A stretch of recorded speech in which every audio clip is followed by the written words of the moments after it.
بکرا بھی ہے، بکری بھی ہے، اور جانور کتا بھی ہے۔ بکرا بکری حلال ہے، کتا حرام ہے۔ کھانے والے کتے کو بھی کھاتے ہیں، سور کو بھی کھاتے ہیں، مگر ہمیں سور کو دیکھ کر کے گھن آتی ہے، کتے کو دیکھ کر کے گھن آتی ہے۔ ہمیں لگتا ہے کہ یہ خبیث جانور ہے، یہ ناپاک جانور ہے، یہ حلال ہوتا تو کتنی مشکل ہوتی۔ اللہ کے نبی جو شریعت لے کر کے آئے اس میں کوئی گندی اور خبیث چیز ہمارے لیے حلال نہیں کی گئی اور کوئی پاک چیز حرام نہیں کی گئی۔ جتنی پاک چیزیں وہ حلال ہیں اور جتنی خبیث اور ناپاک چیزیں وہ حرام ہیں۔ جب کورونا وائرس آیا تھا اس دور میں سب سے پہلے چائنا سے اس کی شروعات ہوئی۔ تو چائنا کا ایک شہر ہے، وہاں بہت بڑی مارکیٹ ہے جہاں مختلف جانوروں کے گوشت بکتے ہیں۔ اس وقت جب کورونا وائرس ہمارے انڈیا میں نہیں آیا تھا، چائنا میں شروع ہوا تھا، اس دور میں میں نے یوٹیوب کے اوپر ایک ویڈیو دیکھا چائنا کی اس مارکیٹ کا کہ دیکھوں وہاں کیا کیا لوگ کھاتے ہیں۔ یقین مانیے اگر وہ ویڈیو آپ دیکھ لیتے، کوئی کمزور دل اور دماغ کا آدمی دیکھ لیتا تو شاید الٹی کر دیتا۔ سانپ کھا رہے ہیں، سانپ کھا رہے ہیں، چوہے کھا رہے ہیں، چھپکلی کھا رہے ہیں، جو سمجھ میں آ رہا ہے وہ کھا رہے ہیں۔ وہ منظر دیکھ کر کے طبیعت میں اتنی گھن آئی میرے بھائی، دل نے اللہ کا شکر ادا کیا کہ اے اللہ تو نے کتنا بہترین مذہب ہم کو دیا، تو نے کتنا بہترین دین ہم کو دیا کہ ہم وہی چیزیں کھاتے ہیں جو آسانی سے ہم کھا سکتے ہیں، جو ہمارے لیے پاک ہیں، حلال ہیں، اور حرام چیزوں سے تو نے ہم کو دور رکھا۔ اللہ کے نبی جو شریعت لے کر کے آئے اس شریعت کی یہ وشیشتا ہے، یہ خاصیت ہے، وَيُحِلُّ لَهُمُ الطَّيِّبَاتِ، حلال چیزیں، پاک چیزیں تمہارے لیے حلال کی گئیں اور گندی اور ناپاک چیزیں حرام کی گئیں۔ لیکن اب حلال اور حرام کے بیچ میں ایک نیا مسئلہ چلا ہے، مکروہ کا۔ سگریٹ کیا ہے؟ کچھ لوگ کہتے ہیں مکروہ ہے۔ مکروہ ہے اسلام میں۔ مکروہ کس کو کہتے ہیں؟ مکروہ مستحب کا الٹا ہے۔ مثال کے طور پہ کھڑے ہو کر کے پیشاب کرنا مکروہ ہے۔ اگر کوئی مجبوری نہ ہو تو اچھی چیز نہیں ہے، بیٹھ کر کے پیشاب کیجیے۔ ہاں اگر کوئی ایسی جگہ ہے کہ وہاں کھڑے ہو کر کے ہی پیشاب کرنا ہے، بیٹھ کر کے کریں گے تو کپڑا اور گندا ہونے کا ڈر ہے، تو وہاں جائز ہے آپ کے۔ مسجد میں داخل ہونے کے ٹائم داہنا پاؤں اندر ڈالنا یہ مستحب ہے۔ مسجد سے نکلنے کے ٹائم بایاں پاؤں پہلے نکالنا مستحب ہے۔ اب اسی کا الٹا آپ کریں تو یہ مکروہ ہے۔ مکروہ حرام اور حلال کے بیچ کی کوئی چیز نہیں ہے میرے بھائی۔ سگریٹ کا مسئلہ آیا ہے، بیڑی کا مسئلہ آیا، تمباکو کا مسئلہ آیا، کچھ لوگوں نے اپنا الو سیدھا کرنے کے لیے کہہ دیا مکروہ ہے۔ ہم نے کہا مکروہ کیسے ہو گیا؟ بولے قرآن میں کہاں لکھا ہے کہ سگریٹ حرام ہے؟ حدیث میں کہاں لکھا ہے سگریٹ حرام ہے؟ میں نے کہا قرآن میں نہیں لکھا ہے کہ سگریٹ حرام ہے، مگر کیا قرآن میں یہ نہیں لکھا ہے وَلَا تُلْقُوا بِأَيْدِيكُمْ إِلَى التَّهْلُكَةِ، اپنے آپ کو ہلاکت میں نہ ڈالو، آتم ہتیا نہ کرو، خودکشی نہ کرو۔ سگریٹ پینے والا اپنے آپ کو بھی ہلاکت میں ڈال رہا ہے اور جتنے لوگوں تک اس کا دھواں پہنچ رہا ہے وہ سب کو کینسر اور دمے کی بیماری میں ڈال رہا ہے۔ اور سب سے بڑی بات یہ ہے، بیڑی پینے والا مسجد میں جب آپ کے بغل میں کھڑا ہوتا ہے تو 3-4 آدمی کے بعد بھی اگر وہ کھڑا ہوگا تو آپ کو بدبو آ جائے گی کہ کوئی سگریٹ اور بیڑی پینے والا آپ کے بغل میں کھڑا ہے۔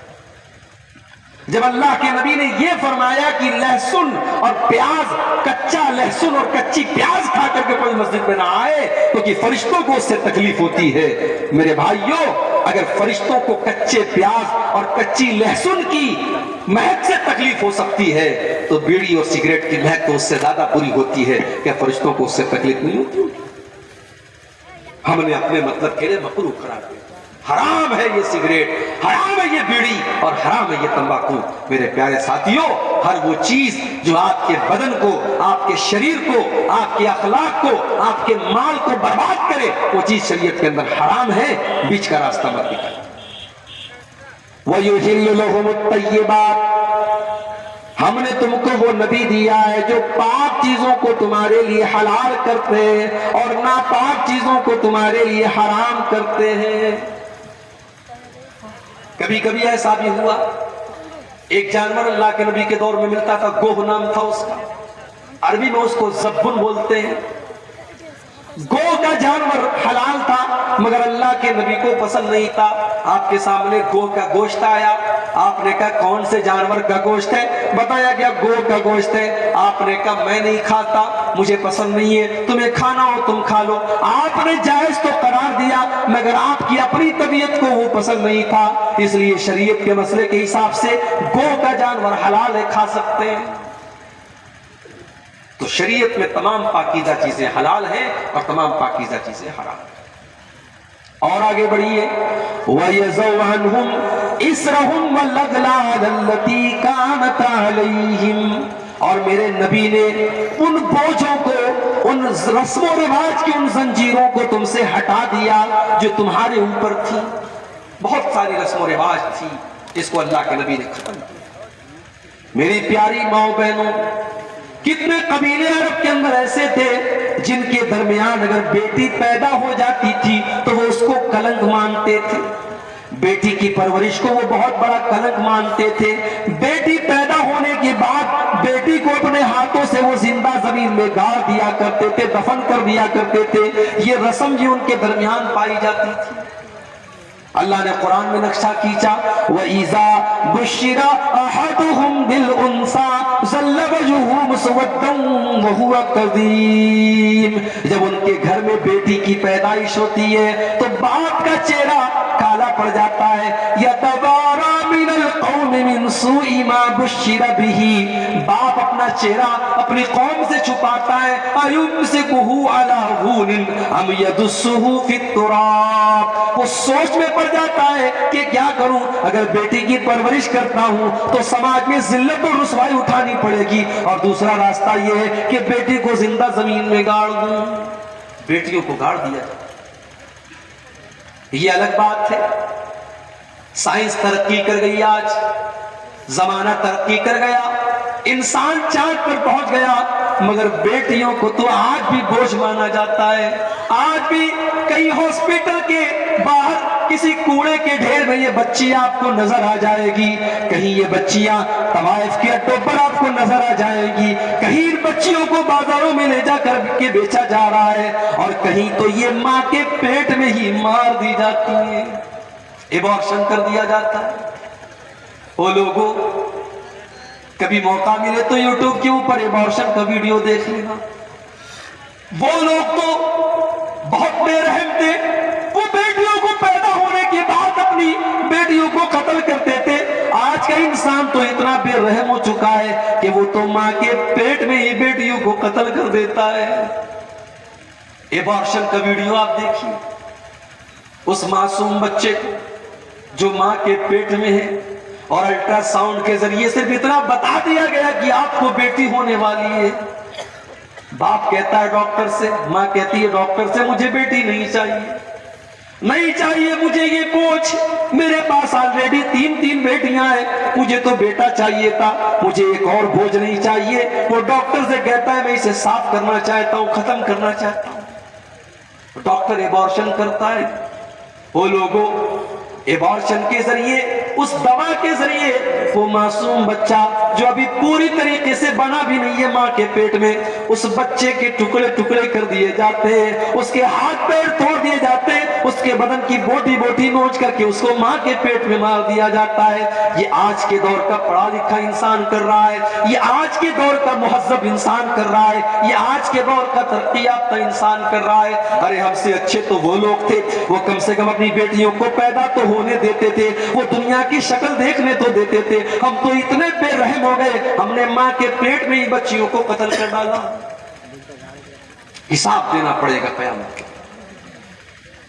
وَإِذَا الْمَوْءُودَةُ سُئِلَتْ بِأَيِّ ذَنبٍ قُتِلَتْ، کل قیامت کے دن اس معصوم بچی سے پوچھا جائے گا تیرے ماتا پتا نے، تیرے ماں باپ نے تجھے کس جرم کی سزا دی، کیوں تجھے قتل کیا؟ نبی اکرم کے پاس ایک صحابی آتے ہیں، صحیح ابن حبان کی صحیح روایت ہے، ایک صحابی آتے ہیں، اے اللہ کے نبی اسلام لانے کے پہلے میں نے بہت سارے پاپ کیے، میں نے بہت سارے گناہ کیے، مگر ایک پاپ مجھے اپنا بار بار یاد آتا ہے۔ کون سا پاپ تم نے کیا؟ اے اللہ کے نبی، ان لی کانت لی ابنتن، میری ایک بیٹی تھی، میں اس سے بہت پیار کرتا تھا، اور میں جیسے اس کا نام لیتا تھا وہ یا ابتی یا بتی، ابا جان کہہ کر کے دوڑی دوڑی میرے پاس آ جاتی تھی۔ قوم کے لوگ مجھے تانا مار رہے تھے، تم غلط کر رہے ہو، تم سماج کے خلاف جا رہے ہو، تم بیٹی کی پرورش کر رہے ہو، تم بیٹی کو پال رہے ہو۔ اے اللہ کے نبی، میں سماج کے تانے سن سن کر کے تنگ آ گیا۔ ایک دن میں نے بیٹی کو بلایا، ہاں یہ بیٹی ہی تو ہے جو باپ کے ایک بار بلانے پر دوڑی دوڑی چلی جاتی ہے، شادی کے بعد بھی اپنے مائکے میں رہتی ہے، ماں کا فون جاتا ہے تیرے ابو کی طبیعت بڑی خراب ہے، بیٹی اپنے سسرال میں اپنے سارے کام دھام چھوڑ کر کے اپنے بیمار باپ کو دیکھنے آ جاتی ہے، اور وہ بیٹا جس کے پیدا ہونے پر باپ نے بڑی مٹھائیاں بانٹی تھی، وہ بیٹا اپنے باپ کو دم توڑتے ہوئے دیکھ کر کے بھی اپنے کام میں لگا رہتا ہے، اسے اپنے باپ کی حال چال لینے کی فکر بھی نہیں ہے۔ او لوگوں، تم نے بیٹیوں کے اوپر بیٹوں کو ترجیح دی ہے، تم نے بیٹوں کو مقدم کیا ہے، لیکن سماج کی حقیقت یہ کہ بیٹیاں اپنے ماں باپ سے زیادہ پیار کرتی ہیں۔ صحابی کہتے ہیں اللہ کے نبی، میں نے بیٹی کو آواز دی، وہ دوڑی دوڑی میرے پاس آئی، میں نے اس کا ہاتھ پکڑا، گھر کے باہر لے کے گیا، کچھ دور گیا، کچھ فاصلے پر گیا، ایک کنویں کے پاس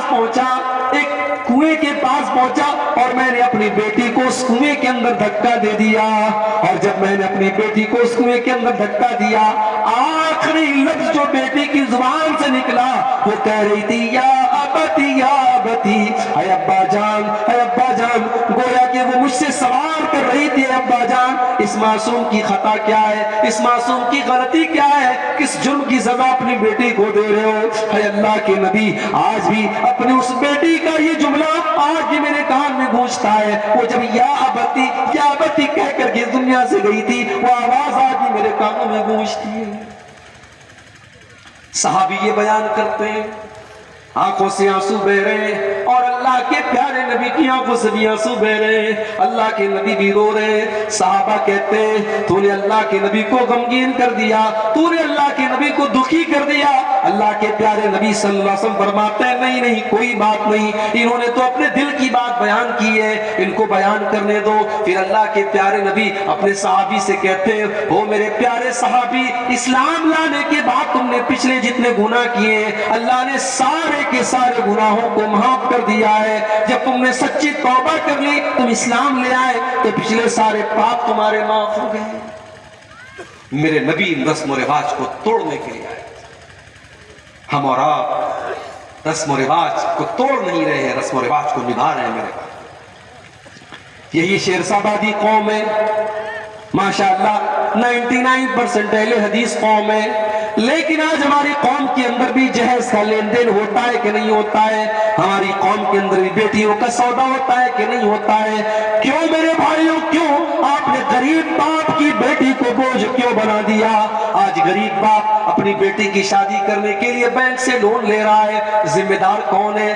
آج غریب باپ جو روز کمانے والا اور محنت مزدوری کرنے والا ہے، اس کی بیٹیاں جوان ہو گئی ہیں، شادی کے قابل ہو گئی ہیں، مگر اس کے پاس اپنی بیٹیوں کی شادی کا انتظام نہیں ہے، ان کو جہیز میں دینے کے لیے پیسے نہیں ہے، اس غریب باپ کو مجبور کرنے والے ہم اور آپ ہیں۔ صحابہ کے دور میں تو ایسا نہیں ہے، صحابہ کے دور میں بیٹی کے باپ کے اوپر کوئی بوجھ نہیں ہوتا تھا۔ میرے نبی کو اللہ نے چار بیٹیاں دی، آپ نے زینب کی شادی ابو العاص سے کی، آپ نے رقیہ کی شادی عثمان غنی سے کی، رقیہ کے انتقال کے بعد ام کلثوم کا نکاح آپ نے عثمان غنی سے کیا، اور سب سے چھوٹی بیٹی حضرت فاطمہ کا نکاح آپ نے حضرت علی سے کیا۔ چار بیٹیاں تھی، چاروں بیٹی کا نکاح آپ نے سنت طریقے سے کیا، نہ کوئی بارات آئی، نہ کوئی جہیز دیا، نہ کوئی سامان کا لین دین ہوا، بس مہر طے ہوا اور آپ نے نکاح کر دیا۔ ہاں، جب حضرت فاطمہ کا نکاح کیا تو چونکہ داماد جو تھے حضرت علی وہ بھی اللہ کی نبی کے گھر کے اندر رہتے تھے، وہ ایک طرف سے داماد بھی تھے اور ایک طرف سے بیٹے کی حیثیت بھی رکھتے تھے، کیونکہ ابو طالب کے انتقال کے بعد اللہ کے نبی ہی حضرت علی کی پرورش کرتے تھے، تو حضرت علی کے گارجین بھی اللہ کے نبی تھے، تو ایک طرف آپ سسر بھی تھے اور ایک طرف باپ بھی تھے۔